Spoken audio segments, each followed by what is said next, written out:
Hi guys, today I'm going to show you how to make matcha latte at home. All you need is just matcha green tea powder, some almond milk or any plant-based milk and a couple minutes. It's really easy, let's get started.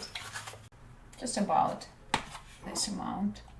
And add a little bit of water just to cover the powder. And then you can use a spoon to dissolve the powder in water so a nice creamy texture is created.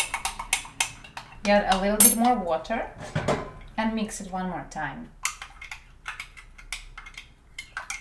I take this milk, but you can use any almond milk. Make some foam with frother. If you like sweet matcha lattes, you can also add a little bit of maple syrup or some honey, but normally almond milk has a little sweetness to it. Then take the foam, add it in. Here we go. Homemade matcha latte. Tastes delicious.